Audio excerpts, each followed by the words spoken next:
जैन धर्म की जिनवानी माता की। गुणानां विस्तरं वक्षे स्वभावानां तथैव च पर्यायाणां विशेषेण नत्वा वीरं जिनेश्वरम्।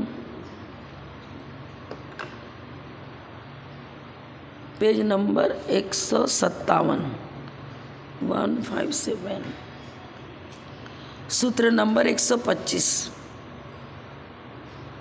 ये हो चुका था कर्मज और स्वाभाविक के भेद से। उपचरित के दो भेद हैं। कर्मज में संसारी जीवों के होने वाली जो पर्याय हैं उनको लिया था और बताया था कि जीव के मूर्तत्व और अचेतनत्व भी घटित होता है। मूर्तत्व सशरीरी होने से, कर्म सहित होने से, अचेतनत्व आत्मा के प्रत्येक द्रव्य के अंदर अनेक गुण हैं, तो जीव द्रव्य के अंदर चेतनत्व जो गुण है उसकी अपेक्षा से तो चेतनत्व की सिद्धि होती है, लेकिन अस्तित्व, वस्तुत्व, प्रमेयत्व आदि अनेक गुण हैं, तो उन गुणों की अपेक्षा से चेतनत्व सिद्ध नहीं होता।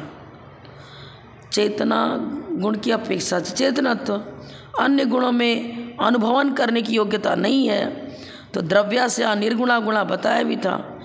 तो एक गुण में दूसरे गुण का अभाव है, चेतन ही अनुभवन का काम करेगा। अनुभवन शक्ति चैतन गुण में है, अन्य गुण में नहीं है। अब अपन 125 नंबर सूत्र।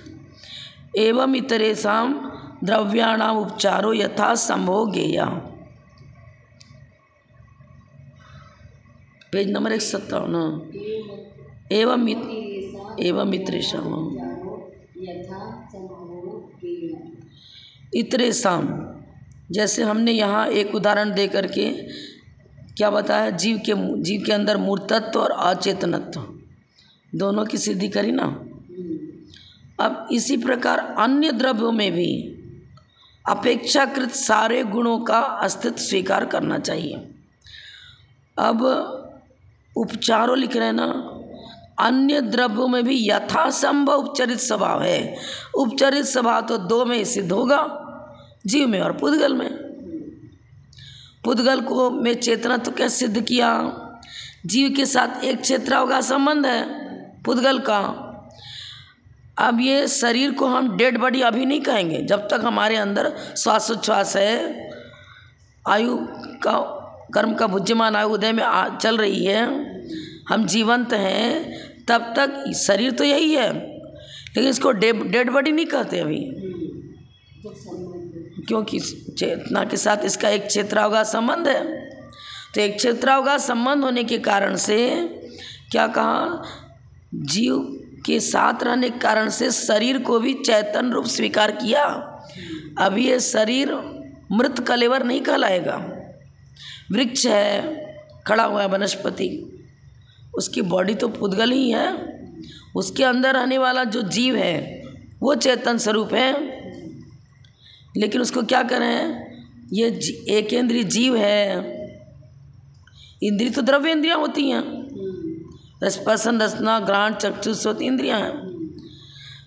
तो उसका जो शरीर हमें नजर आ रहा है वनस्पति कायिक का, वो तो है पौद्गलिक, लेकिन हम क्या कहते हैं, ये प्रत्येक वनस्पति कायिक जीव है। जीव बता रहे हैं ना, क्यों बता रहे हैं जीव, हाँ, उसमें अभी जीवंत शक्ति मौजूद है, बढ़ रहा है वो पेड़। इतना सा पेड़ लगा था, बढ़ते बढ़ते खूब बड़ा हो जाता है, फिर उसमें आम आदि फल लगने लग जाते हैं। यदि रोज शरीर सर्वथा पौद्गलिक होता तो उसमें वृद्धि नहीं होती, फल नहीं लगते, अंकुरित पुष्पित नहीं होता था। अच्छा,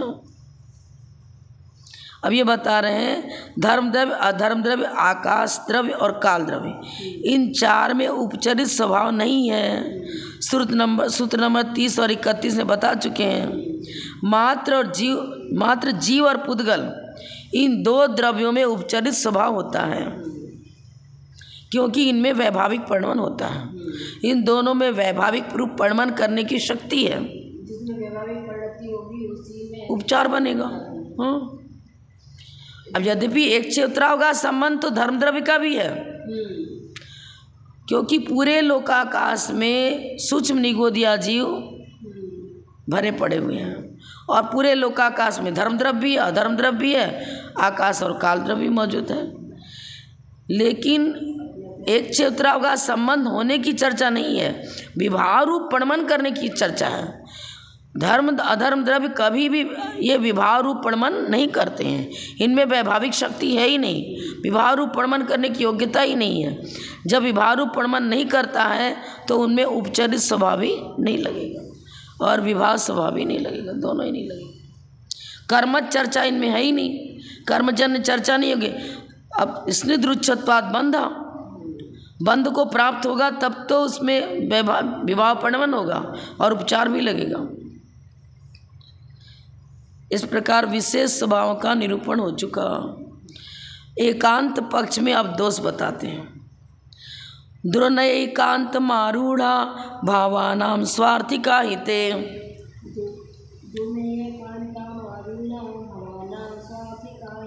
स्वार्थिकाश्च विपर्यस्ता सकलंका नयायथ।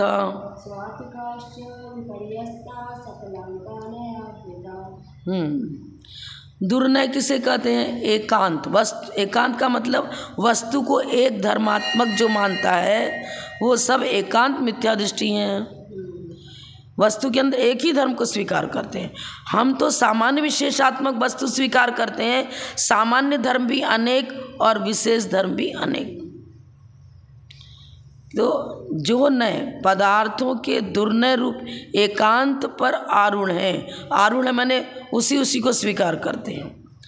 परस्पर विरुद्ध प्रतीत होने वाले नित्य अनित्य आदि उभय धर्मों में से एक को मानकर दूसरे का सर्वथा निषेध करते हैं। वे स्वार्थिक अर्थात स्वेच्छा प्रवृत्ति वाले हैं। स्वार्थिक होने से वे नए विपरीत हैं क्योंकि वे दूषित नए हैं अर्थात नयाभास हैं। क्या बताया इन्होंने? धर्म द्रव्य का विशेष लक्षण तो गति हेतुत्व है, लेकिन पहले शुरू सामान्य धर्म की चर्चा करी ना, अस्तित्व अस्तित्व प्रमेय नित्यत्व अनित्यत्व ये तो सभी में पाया जाएगा। क्यों? उत्पाद व ध्रुव युक्तम सत, यहीं पर अनेकांत आ गया। उत्पाद और व्यय की अपेक्षा से तो अनित्य और द्रव्य की अपेक्षा से नित्यता सिद्ध होती है। वस्तु उत्पाद व द्रव्यात्मक है, फिर एक धर्म कहाँ से होगा? तीन धर्म बता दी ना, उत्पाद व्यय और द्रव्य। एक ही समय में तीनों घटित होते हैं, क्रम से नहीं होगा। जिस समय उत्पाद उसी समय व्यय, जिस समय प्रकाश हुआ उस समय अंधकार का नाश हुआ। और द्रव्य की चर्चा है तो द्रव्य किसी न किसी द्रव्य की चर्चा चल रही ना, जिसमें हम उत्पाद और व्यय बता रहे हैं, तो द्रव्य का तो नाश होता नहीं है, इसलिए द्रव्यपना सिद्ध हुआ। लेकिन उसी द्रव्य में सर्वथा नित्यपना नहीं है, उसमें पर्याय भी मौजूद है, गुण पर्यवद द्रव्यम। तो उत्पाद और व्यय पर्यायार्थिकने से और द्रव्यपना द्रव्यार्थिकने से घटित होता है। लेकिन द्रव्य का स्वरूप क्या है? सद द्रव्य लक्षणम उत्पाद व्यय द्रव्युक्तम सत, गुण पर्यवद द्रव्यम। अब एक ही मानो तो कैसे होगा? सर्वथा नित्य मानो तो परिणमन नहीं होगा। और सर्वथा नित्य धर्म को अकेले एक धर्म को लिए हुए दुनिया में कोई वस्तु है ही नहीं। धर्म द्रव्य है अधर्म द्रव्य है जो भी है सब में परिणमन है। बताया था अगुण लवगुण के निमित्त से छठ गुणानि वृद्धि रूप परिणमन, स्वाभाविक परिणमन धर्म द्रव्य में भी मौजूद है, अधर्म में भी है, काल द्रव्य में भी है। काल द्रव्य कितना है? एक परमाणु जितनी जगह को घेरता है उतनी जगह को, आकाश के उतने प्रदेश को एक काल द्रव्य घेरता है। आकाश लोकाकाश असंख्यात प्रदेशी है, काल द्रव्य की संख्या भी असंख्यात है क्योंकि पूरे लोकाकाश में इनका निवास है। लेकिन परिणमन तो होगा, परिणमन नहीं, उसका तो लक्षण ही है, वर्तना लक्षण काल द्रव्य का। तो स्वयं भी परिणमन करता है और अन्य के परिणमन में उदासीन रूप में कारण बनता है।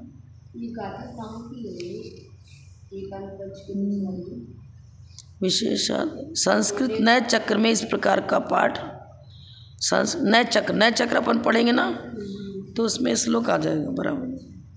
नए चक्र पुस्तक है एक, उसमें इस गाथा का पाठ निम्न प्रकार है मिल रहा है ना। पृष्ठ नंबर 63 है नए चक्र की अपेक्षा। और ये ऐसा कि ऐसा ही मतलब श्लोक 8 नंबर लेके लिखा है। ग्रंथ का नाम नहीं दिया इन्होंने, अब नहीं दिया, लेकिन है तो किसी न किसी ग्रंथ का उस पृष्ठ नंबर 63 करके दिया है ना, वो तो नए चक्र का ही है। दुर्नय एकांत को लिए हुए भाव सम्यक अर्थ वाले नहीं होते हैं। सम्यक अर्थ माने समीचीन पदार्थ। पदार्थ सामान्य विशेषात्मक है। आप अकेले सामान्य को मानो तो भी गलत, अकेला विशेष को मानो तो भी गलत, और सामान्य विशेष में भी धर्म तो अनेक हैं, और एक धर्म मानो तो भी गलत।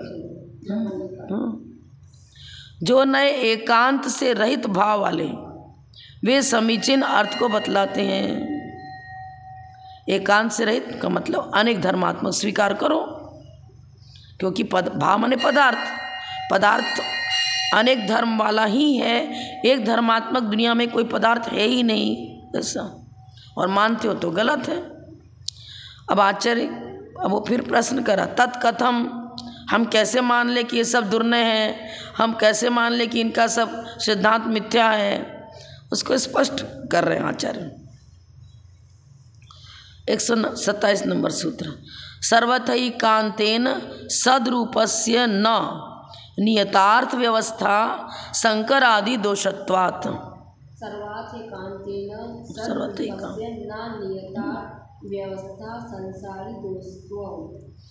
क्या बता रहे आचार्य, यदि एक धर्मात्मक वस्तु को स्वीकार कर लिया जाएगा, सर्वथा नित्य, सर्वथा अनित्य, सर्वथा एक, सर्वथा अनेक, ऐसा सर्वथा भेद, सर्वथा अभेद मान ले तो क्या होगा? न नियतार्थ व्यवस्था, कोई भी नियत व्यवस्था नहीं बन पाएगी। जीव को पुद्गल कह दो, पुद्गल को जीव कह दो, धर्म द्रव्य को जीव कह दो, किसी को कुछ भी कह देंगे, क्योंकि उसका विशेष लक्षण तब घटित होगा। सामान्य के बिना विशेष की चर्चा नहीं, विशेष के बिना सामान्य की चर्चा नहीं। तो क्या बता रहे हैं, संकर आदि दोषों से दूषित होने के कारण सर्वथा एकांत मानने पर सद्रूप पदार्थ की नियत अर्थव्यवस्था नहीं हो सकेगी। नियत लक्षण जीव द्रव्य का लक्षण चेतना, धर्म द्रव्य का लक्षण गति हेतुत्व, ये नियत अर्थव्यवस्था माने इनसे उनकी पहचान होती है ना। पुद्गल किसे कहते हैं? जिसमें वर्ण गंध रस स्पर्श पाया जाए, तो नियत उनका एक स्वरूप बताया ना हमने, उस अपेक्षा से उनकी पहचान होती है। अब नियत धर्म रहेगा ही नहीं। क्यों? क्योंकि आप तो वस्तु को एक धर्मात्मक मानते हो, और वस्तु है सामान्य विशेषात्मक, उसमें सामान्य धर्म भी है और विशेष धर्म भी है। सामान्य धर्म में नित्य अनित्य, एक अनेक, भेद अभेद आदि चलेगा। विशेष धर्म में हम जिनसे जो उसी में पाया जाए, लक्षण कहो, जो उसी में पाया जाए, अन्य में ना पाया जाए। जैसे चेतना जीव में ही पाई जाती है, अन्य में नहीं पाई जाती, उस विशेष धर्म को ही इन्होंने नियत शब्द दिया है, माने उसी में रहेगा, अन्य में नहीं रहेगा। तो इस प्रकार सर्वसंकर आदि दोष आ जाएंगे। कितने प्रकार के दोष आएंगे ये बता रहे, 8 प्रकार के दोष आ जाएंगे। यदि अनेक धर्मात्मक वस्तु को स्वीकार नहीं करोगे तो तुम्हारा सिद्धांत 8 दोषों से ग्रसित हो जाएगा। 8 दोष कौन है? पहला संकर, दूसरा व्यतिकर, फिर विरोध, वैयाधिकरण, अनवस्था, संशय, अप्रतिपत्ति और अभाव, ये 8 दोष प्रकट हो जाएंगे। संकर दोष किसे कहते हैं? सर्व वस्तुओं का परस्पर मिलकर एक वस्तु हो जाना। किसे किसकी पहचान? तुम अलग अलग मान ही नहीं रहे हो। देखो, विशेष धर्म अकेले स्वीकार करो तो भी नहीं बनेगा। पहले तो सामान्य सद्द्रव्य लक्षणम, उमा स्वामी आचार्य ने भी इसी प्रकार सामान्य विशेष चर्चा करी है। पहले उन्होंने अभेद रूप में क्या क्या? सद्द्रव्य लक्षणम, किसी एक का नाम नहीं लिया। द्रव्य के अंदर सभी आ गए, अस्तित्वपना सभी में मौजूद है।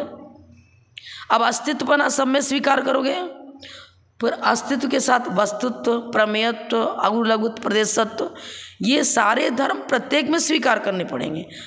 अब विशेष आपको इनसे तो पहचान होती नहीं है, अस्तित्व सभी में है, लेकिन फिर भी अपना अपना अस्तित्व लिए उन्होंने बहुत क्लियर किया है। स्वचतुष्टय की अपेक्षा से अस्तित्व अलग अस्तित्व है, अपना अपना अस्तित्व है।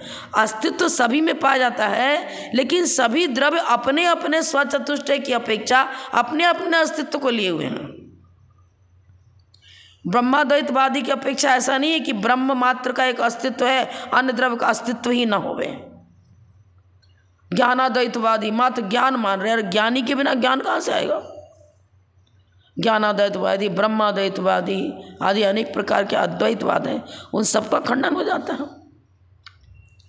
सर्व वस्तुओं का परस्पर मिलकर एक वस्तु हो जाना, कब कब के भी दोष आएगा, यदि सर्वथा एकांत पक्ष मान लो तो, क्योंकि विशेष धर्मों से प्रत्येक द्रव्य की पहचान होती है और विशेष सामान्य के बिना रहता नहीं है। भाई हम उत्पाद व्यय द्रव्य तीनों स्वीकार करेंगे तो पहले तीन चीज माननी पड़ेगी, उत्पाद व्यय और द्रव्य।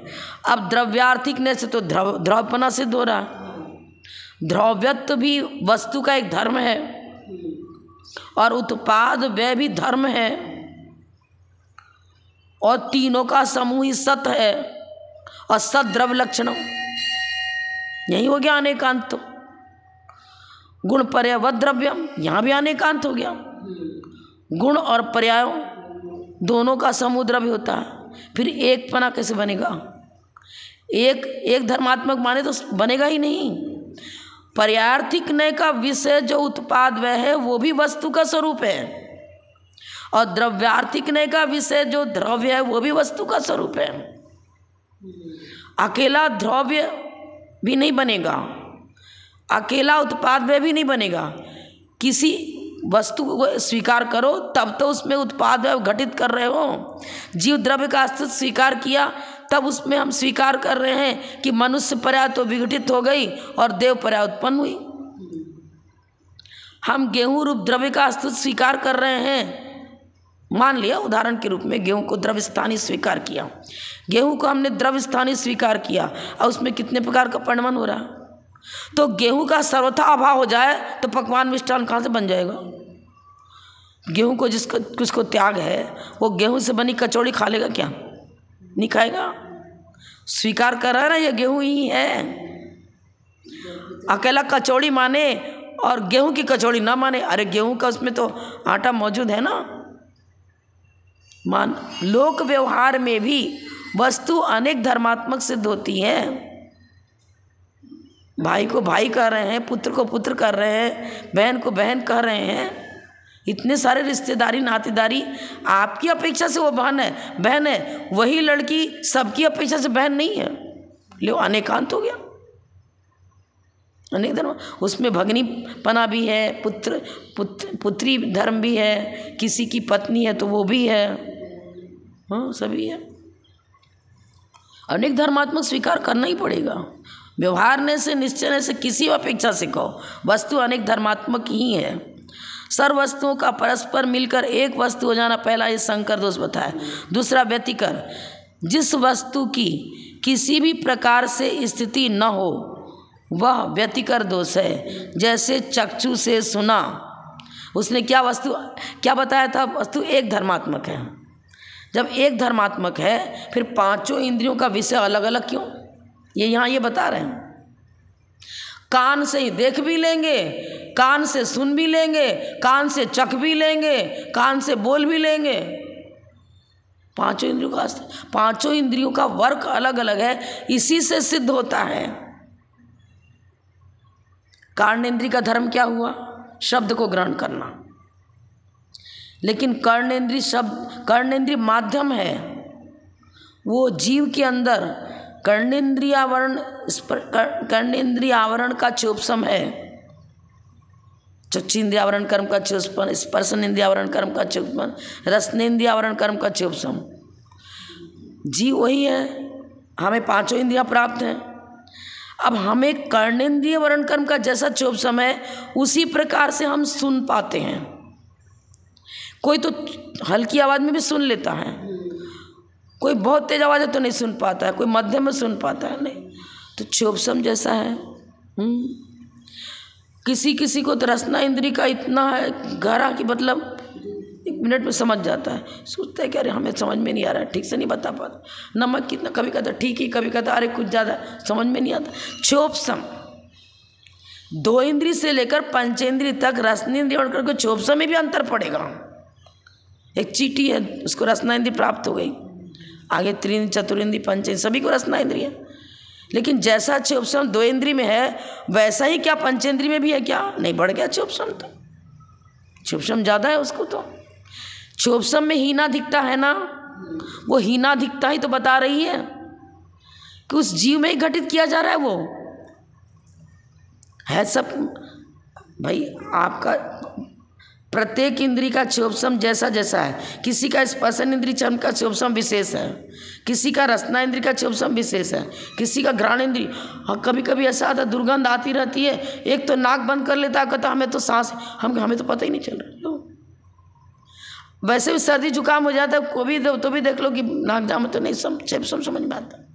ऐसा मान ले तो सबका ज्ञान बराबर, हाँ बराबर हो जाएगा। बात ये है ना, लब्धुपयोग भावेंद्रियम निवृत्तुपकरण द्रव्येंद्रियम, ये सारी भिन्नता कर्मज भाव अपेक्षा से अनेकता, पर क्षोभसम तो जीव में ही घटित होगा ना। भले कर्मज भाव है लेकिन उस जीव में ही अनेक धर्म घटित हो रहे हैं। वो जीव ही कर्म के कारण से कभी 1 इंद्रिय बनता, कभी 2 इंद्रिय बनता, और उसी के अनुसार उसकी वर्क, उसका जीवन भी उसी प्रकार से ढलता है ना। 1 इंद्रिय सोचे कि हमें आँख बन जाना चाहिए, हम देखने लग जाएं, देखिएगा नहीं। चक्षु इंद्रियावरण कर्म के सर्वघाती प्रकृति का उदय है। पूरा जीवकांड, कर्मकांड, द्रव्य संग्रह कह लो, कुछ भी कोई भी ग्रंथ कह लो, जीव में विविधता क्यों? उसमें उसी प्रकार से विविध रूप परिणमन हो रहा है। तब तो क्षोभसम शक्ति उसकी जैसी जैसी तारतम्यता को लिए हुए वैसा वैसा उसका वर्क देखा जा रहा है। एक कैसे हो जाएगा सब? ये क्या लिख रहे हैं? ये लिख रहे व्यतिकर दोष किसे कहते हैं? चक्षु से सुना, कोई कहे मैंने आँख से सुना है, आँख सुनने का काम करता है क्या? अरे आँख से सुना नहीं जाएगा, आँख से देखा जाएगा, देखने का काम करेगा। नेत्रेंद्रिय देखने का काम करेगी, कर्णेंद्रिय सुनने का काम करेगी। और उल्टा सीधा करो तो क्या हो गया? व्यतिकर। क्योंकि वस्तु व्यवस्था उस प्रकार की नहीं है। जिस प्रकार से वस्तु व्यवस्था है उसी प्रकार से अर्थ क्रिया होती है। व्यवस्था यही है कि नासिका इंद्रिय से गंध का ही ज्ञान होगा, चक्षु इंद्रिय से रूप का ही ज्ञान होगा, कर्ण इंद्रिय से शब्द का ही ज्ञान होगा। पर यह सारी चर्चा उस जीव के प्रति की जा रही है। वही जीव क्षोभसम पूरे में है। ये मत मानना कि जहाँ पर नेत्र इंद्रिय की रचना है मात्र वहीं पर क्षोभसम है। क्षोभसम सर्वांग में होता है, लेकिन कार्य अलग अलग इंद्रियों की सहायता से होगा। द्रव्येंद्रियों में जब हम चक्षु इंद्रिय की चर्चा करेंगे तो वो चक्षु इंद्रिय द्रव्येंद्रिय हुई। क्षोभसम तो सर्वांग में है, पर सर्वांग से उस प्रकार अर्थ क्रिया होती नहीं है। व्यक्ति, उस क्षोभसम की व्यक्ति अपने अपने हिसाब से होगा नियम। चक्षु इंद्रिय जहाँ पर वहीं से देखने का काम होगा। ये उंगलियों से, ये उंगलियाँ देखने का, आँख बंद कर लो, यहाँ भी तो क्षोभसम है। क्षोभसम तो सर्वांग में है, हाथ में, पैर में, सिर से लेकर पैर तक पूरे में क्षोभसम है। आँख बंद कर लो, क्षोभसम तो सिर में भी है, हाथ में भी है, पैर में भी है। तो कहीं से देखने लग जाए, रूप का ज्ञान नहीं होगा। वो बात अलग है कि क्षोभसम उसका, जैसे मान लो कोई पंचेंद्रिय जीव है, मनुष्य है, लेकिन आँख से अंधा है, नहीं दिखता और उसको, लेकिन उसका स्पर्शेंद्रिय का विषय इतना विशद होता है ना कि आप उसको ठगना चाहो कि 1 रुपये का नोट है मान लो, या 10 रुपये का नोट है, और तुम कहो कि नहीं 100 रुपये का है, वो कहेगा नहीं, छू के बता देगा। तो दिख नहीं रहा है, स्पर्शेंद्रिय से टटोल करके सब, अरे टटोल के पूरा वो तो बहुत काम कर रहे हैं। वो अंधे लोग PhD तक कर ले जा रहे हैं, BA MA पास कर जा रहे हैं, और पूरा ज्ञानार्जन करा रहे हैं, शिक्षक बन के पढ़ा रहे हैं, टटोल टटोल के अक्षर बताते, ये क है, ख है, ग है। वो काला लाल पीला नीला बता देंगे, लेकिन वो रंग वो दिखने में कहाँ आ रहा है, समझ में नहीं बता। स्पर्शन इंद्रिय के माध्यम से हाँ। चैतन्य शक्ति उनके पास है, संगी पंचेंद्रिय है, अनुभव बता देंगे। वो बता भी देते हैं, संदेह को बता देंगे, काला रंग है, ये लाला रंग, बोलने में बता देंगे वो, लेकिन उस चीज़ को दिखने में कहाँ आ रहा है उनके। रूप को, हाँ, रूप का ज्ञान तो नेत्रेंद्रिय ही करेगी। रूप को अन्य इंद्रियों की सहायता से, अनुमान ज्ञान से, मतलब समझ लो मति ज्ञान में तो सभी पांचों इंद्रियां आती है ना। बोलने में लाल पीला काला बोल देंगे। ये ऐसा, अब ये व्यतिकर दोष हो गया, माने किसी का गुण धर्म किसी में घटित करना, ये व्यतिकर दोष हो गया। चक्षु इंद्रिय का गुण धर्म कर्णेंद्रिय में घटित कर दें, कर्णेंद्रिय का गुण धर्म चक्षु इंद्रिय में घटित कर दें, ये हो गया व्यतिकर। विरोध, जड़ का चेतन हो जाना, चेतन का जड़ हो जाना। जब जड़ और चेतन में परस्पर विरोध है, अंधकार और प्रकाश में परस्पर विरोध है पुद्गल की पर्याय। वहाँ तो चलो एक देश लेगा, यहाँ तो जड़ बिल्कुल अलग, जीव को छोड़कर सभी के सभी द्रव्य सर्वथा अचेतन है। और पुद्गल को तो वो संश्लेष संबंध के कारण से कह दिया, उसका द्रव्यार्थिक, शुद्ध द्रव्यार्थिक न से तो उसको जड़ ही कहेंगे ना। अब जड़ चेतन बन जावे, जीव जड़ बन जावे और जड़ जीव बन जावे, हम इसको जीव बना दें और हम स्वयं अजीव बन जाएं, बनेगा क्या? नहीं बन सकता। द्रव्य एक दूसरे रूप परिवर्तित नहीं होते हैं, एक द्रव्य दूसरे द्रव्य रूप परिणमन नहीं करता है, पहले पढ़ चुके हैं अपन। उसको क्या कहा था? अत्यंताभाव, एक द्रव्य में दूसरे द्रव्य का सर्वथा अभाव। इसको पहले हमने प्राभगा प्रध्वंसा में पढ़ा था। अत्यंताभाव, एक द्रव्य में दूसरे द्रव्य के गुण धर्मों का सर्वथा अभाव है। इसलिए जड़ चेतन नहीं हो सकता, चेतन जड़ नहीं बनता। सूक्ष्म नियोदय लब्ध पर्याप्त तक जीव है, उसको पर्याय ज्ञान होता है, लेकिन उतना क्षोभम सदा उद्घाटित रहेगा, पूर्णतः जड़ नहीं बन सकता वो। सूक्ष्म नियोदय लब्ध पर्याप्त तक जीव एक श्वास में 18 बार जन्म मरण कर रहा है, पर अचेतन नहीं है, उसका भी क्षोभम बताया पर्याय ज्ञान। निच्चुक गाढ़म निरावरणम, उतनी ज्ञान शक्ति सदा उद्घाटित रहती है यदि उस शक्ति पर ज्ञानावरण कर्म अपना दुष्प्रभाव नहीं डालता। पर्याय ज्ञान जो है ना वो नित्य उद्घाटित, उतना ज्ञान उद्घाटित ही रहेगा, उस पर आवरण नहीं आएगा। ज्ञानावरण कर्म का काम क्या है? ज्ञान गुण को ढकना। लेकिन पर्याय ज्ञान जो है ना उस पर ज्ञानावरण अपना प्रभाव नहीं डालता। पर्याय समास पर ज्ञानावरण पड़ेगा, आवरण पड़ेगा, पर्याय ज्ञान पर आवरण नहीं पड़ता। जीव कांड में लिखा है निच्चुक गाढ़म निरावरणम, उतना ज्ञान निरावरण रहेगा, उस पर भी आवरण पड़ जाए तो जड़ हो जाएगा ना फिर वो। तो सबसे जघन्य क्षोभम किसका है? सूक्ष्म निगोदिया लब्ध पर्याप्त जीव का, उसके ज्ञान को पर्याय ज्ञान कहा है। वो पर्याय ज्ञान रूप जो उसका क्षोभम है वो नित्य उद्घाटित रहता है और निरावरण बताया, उस पर आवरण नहीं आ सकता। ये चीज़ क्यों? यदि उस पर भी आवरण आ जाए तो फिर तो बिल्कुल जैसे टेबल जड़ है तो जड़ हो जाएगा वो। तो फिर ज्ञान शक्ति उद्घाटित रहती है, सबसे जघन्य क्षोभम में उद्घाटित है, लेकिन उद्घाटित ही रहेगी, उतना भी मिट जाए ऐसा नहीं बनेगा कभी। हाँ, जड़ का चेतन हो जाना और चेतन का जड़ हो जाना, जड़ और चेतन में परस्पर विरोध है। यदि एक धर्मात्मक वस्तु को मानोगे तो गड़बड़ हो जाएगा। अब गड़बड़ क्यों हो जाएगा?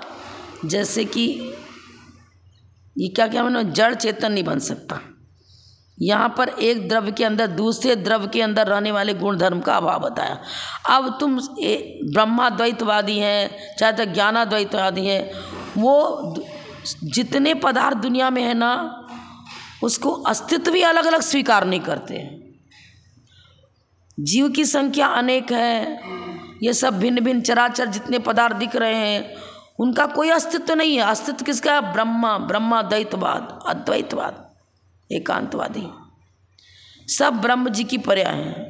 तो हमारे आचार्यों ने कहा यदि सब ब्रह्मा जी की पर्याय हैं तो ये बताओ,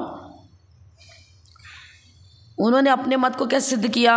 चंद्रमा आकाश में एक है और नीचे जल भर करके बहुत सारे पात्र रख दिए। देखो चंद्रमा एक है और सब में वही चंद्रमा तो दिख रहा है, सारे पात्रों में जल में उसकी सेट पड़ रही ना।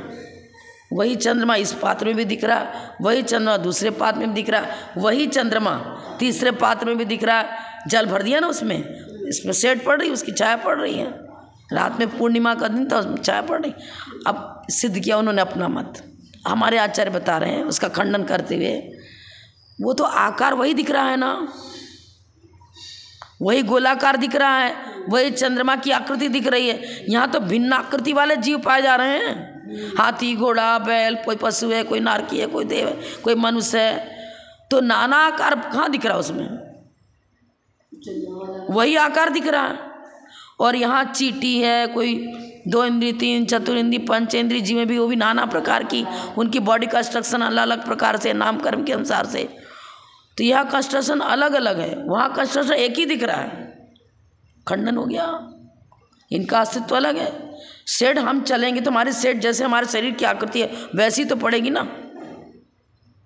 और यहाँ नाना प्रकार के जीव विविध विविध आकृति को लिए हुए और अपने अपने प्रकार से उनका परिणमन है। एक मान लेंगे तो तुम्हारे ब्रह्मा जी जब खा रहे हैं तो जितने जीव है सब खाते हुए नजर आएंगे।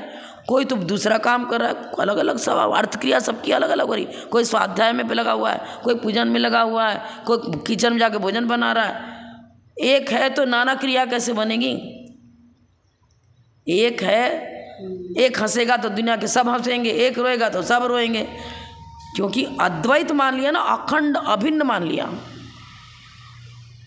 सबका अपना अपना। इसीलिए हमारा आचार्य ने कहा प्रत्येक द्रव्य अपने अपने अस्तित्व को लिए हुए हैं, एक नहीं है अपना। अनंत भगवान का अस्तित्व अलग,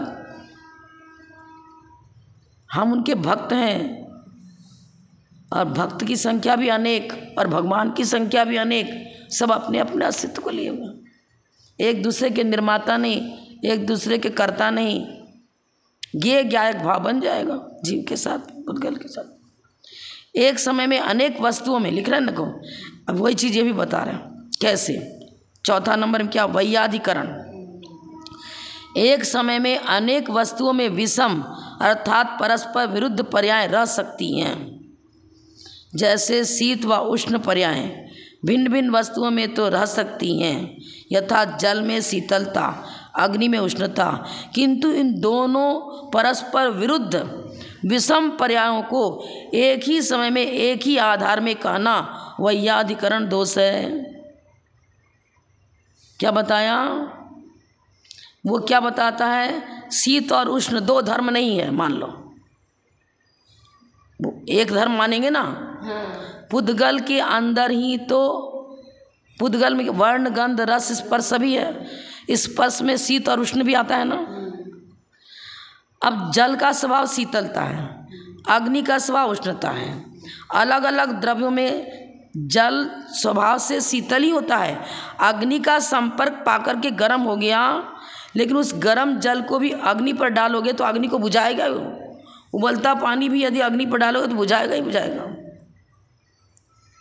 तात्कालिक उसकी पर्याय उष्ण हो गई, फिर चूल्हे पर से उतार करके रख दो, 2-3 घंटे फिर ठंडा हो जाएगा। एक ही समय में उसी समय जल को शीतल भी कहो और उष्ण भी कहो, बनेगा क्या? नहीं बनेगा। अग्नि उष्ण स्वभाव वाली ही है, अग्नि में शीतलता घटित करना चाहो, बनेगा क्या? नहीं बनेगा ना। तो पर्यायों में विविधता है तो द्रव्य में भी तो विविधता रहेगी। द्रव्य में विविधता है और पर्याय में विविधता रहेगी। और एक द्रव्य में भी कालक्रम से विविधता है। किसी समय उसी जीव को हम क्रोधी कर रहे हैं, कभी उसको मानी कर रहे हैं, कभी उसको मायावी कर रहे हैं। जैसे जैसा उसके कर्म के उदय से वैसे उससे परिणमन हो रहा है, तो विविधता आ रही है ना। वस्तु अनेक पर्यायों को लिए हुए है, निष्पित अनंत पर्याय, तो अनेक धर्मात्मक सिद्ध हो गया। एक ही पर्याय त्रैकालिक मान लो तो हम पहले भी मनुष्य थे, अभी भी मनुष्य, आगे मनुष्य ही रहेंगे। चेंजिंग कैसे होगा? फिर नहीं हो सकता ना। तो एक धर्मात्मक मान लोगे तो मेरे अंदर मनुष्यत्व तो धर्म पहले भी था, अभी भी है और आगे भी रहेगा। वस्तु एक धर्मात्मक नहीं है। कर्मजन्य पर्याय होंगी तो यही जीव जैसे जैसे गति बंद करता है, जैसे जैसे आयु बंद करता है, उसी प्रकार से इसको उसमें वैसा जीवन उसका प्राप्त होता है, वैसी पर्याय उसको मिलती हैं। उसी जीव को कई मनुष्य कहते हैं, फिर आगे उसको तिर्यंश कहने लग जाते हैं। आगे का मतलब भव परिवर्तन हो गया, मृत्यु होने के बाद, भव परिवर्तन के बाद नाना गतियों में जाता है, 84 लाख योनियों में घूम रहा है। जीव वही है पर पर्याय उसकी विविध विविध दिखाई जा रहे हैं, तो अनेक हो गया कि नहीं हो गया? ये बता रहे हैं। क्या बताया? एक समय में अनेक वस्तुओं में तो परस्पर विरुद्ध पर्याय नजर आएंगी। अनेक वस्तु मतलब एक है जल, एक है अग्नि। तो जल को शीतल कर रहे हैं, अग्नि को उष्ण कर रहे हैं, ठीक है। अब द्रव्य अनेक हैं यहाँ पर, और एक में काल भेद पूर्वक सिद्ध हो जाएगी। काल भेद पूर्वक, काल भेद पूर्वक कैसे? यहाँ जैन फिलॉसफी अपनानी पड़ेगी। जिस समय वह जीव अग्नि का एक पर्याय में है तब तक उष्ण है, और अग्नि बुझ गई, वही लकड़ी का टुकड़ा था, अभी अंगार के रूप में था, पानी डाल दिया, बुझ गई, बिल्कुल शमित हो गया, ठंडा हो गया। अब वो कोयला क्या है, जलाने का काम करेगा क्या? द्रव्य वही का वही था। वही लकड़ी जब अग्नि पर्याय को प्राप्त थी तब जलाने का काम करती थी। वही लकड़ी जब अग्नि पर्याय रूप नहीं है, कोयले रूप पर्याय में मौजूद है, अब जलाने का काम नहीं कर रही है। कहाँ जला रही बताना? ये चीज है। एक ही समय में दोनों पर्याय घटित नहीं होंगी, शीत भी और उष्ण भी। ये चीज बता रहे, काल भेद पूर्वक घटित हो जाएगी। इस शब्द का अपन यही अर्थ ले लेना वैयाधिकरण का, कि एक समय में दो पर्याय। ये चौथा वैयाधिकरण। हाँ, अधिकरण माने आधार, और वैयाधिकरण कर दिया ना। अब इसकी वी को वृद्धि होती है आई, ई की वृद्धि होती है आई। संधि बताते हैं ना, जैसे ऐनक बना, ईशान से ऐशान, ऐशान बन गया। तो वो क्या है? अब व्याकरण यहाँ करेंगे तो फिर विषय भूल जाएंगे। यहाँ ई की वृद्धि हुई है आई, और ए आई आय हो जाता है, ऐसे करके यहाँ व्याकरण है। तो यहाँ पर इतने, यहाँ तो व्युत्पत्ति अर्थ अपन को नहीं लेना है, लक्षण। वैयाधिकरण का लक्षण क्या है कि एक ही समय में एक आधार एक है, समय भेद नहीं है, पर विषम पर्याय नहीं रह सकती। पुद्गल की पर्याय स्पर्शन इंद्रिय का विषय क्या है? ठंडा, गर्म, हल्का, भारी आदि। शीत उष्ण ये दोनों परस्पर विरोधी पर्याय हैं। शीत उष्ण में से एक लेते हैं, स्निग्ध रुच में से एक लेते हैं। क्यों? दोनों ले लो ना। नहीं ले सकती, यही तो यहाँ बता रहे हैं। जो परस्पर विरोधी पर्याय हैं वो एक ही समय में घटित नहीं होंगी। उसी समय उसको स्निग्ध भी कहें, उस समय उसको रुच भी कहें। स्निग्ध रुच में से एक, शीत उष्ण में से एक, फिर कोई एक वर्ण, एक गंध, एक रस लेते हैं। पुद्गल परमाणु में भी 5 घटित करेंगे ना।